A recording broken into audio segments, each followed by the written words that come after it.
Mahigit 200,000 taga-Cainta Rizal ang naapektuhan ng ulan at baha. Kabilang na ang 15 nasagip matapos may gumuhong pader. Saksi, si Emil Sumangil. Dito tayo. Ayan, dito tayo, yung walang basura. Ano ba yan? Creek na po yan, ayan, no? Doon pa sa kabila. Doon ba yung creek? Doon pa. Lagpas tao ang bahang daraanan bago marating ang lugar na ito na kung tawagay Tribu Community. Sakop ng Barangay San Isidro, Cainta Rizal.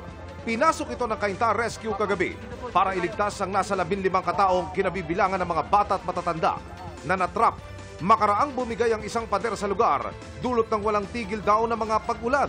Isolated yung lugar, kasi nawala ng kuryente, nagpas tao yung tubig. Nakuha naman namin lahat, sumama naman lahat at dinala namin dito sa evacuation center. Tumigil na ang ulan kanina dito sa Cainta pero lubog pa rin ang halos lahat ng mga residential area na nasa kabaan ng Imelda Avenue.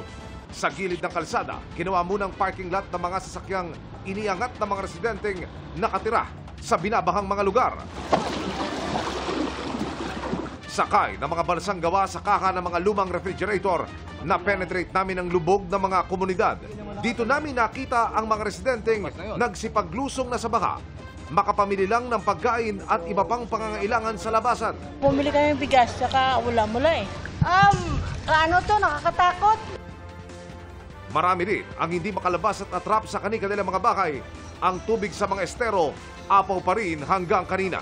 Matagal umupa ngayon ng baha. Dati, sandali lang eh. Ang Vista Verde dati sa Phase 1, dumaan kayo, wala. Ngayon, meron na eh. Ano nakikita niyong dahilan, Kapitan? Dumami yung bahay. Then, at the same time, pag nag-overflow yung creek, nagba-backflow sa amin.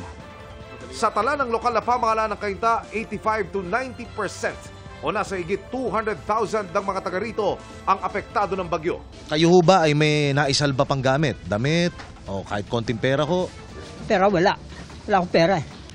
May mga pumping station daw silang pinagagana na ng higit 24 oras para mapababa ang baha. Sa lalong madaling panahon, sana lang daw, tumigil na rin ang ulan para bumaba na rin ang tubig sa floodway. Nakadepende yan doon sa Marikina River. Pag tumaas sa Marikina River, yan ang apektado. Yung kabilang problema ko, yung nasa Barangay San Isidro, yun naman yung nanggagaling sa higher slopes ng Rizal na sinasalo ng mga creeks ng villages na along Imelda Avenue. Sa datos ng Rizal Police, 3 na ang nasawi matapos makuryente. 6 naman ang sugatan sa landslide. 1 ang naitalang nawawala, habang ang mga nasa evacuation center nasa higit 12,300 families. Tiniyak ng Rizal Provincial Government, gusto ang relief goods para sa mga naapektuhan. Katuwang daw nila sa pag-atid ng konting tulong ang ilan sa mga nagkakawang gawa nating kababayan, tulad ng mag-partner sa negosyong kainan na sina Jessie at Kremi. Kahit binaharin, binuksan nila ang kanilang restaurant upang mamigay ng mga lutong pagkain sa mga naapektuhan ng baha.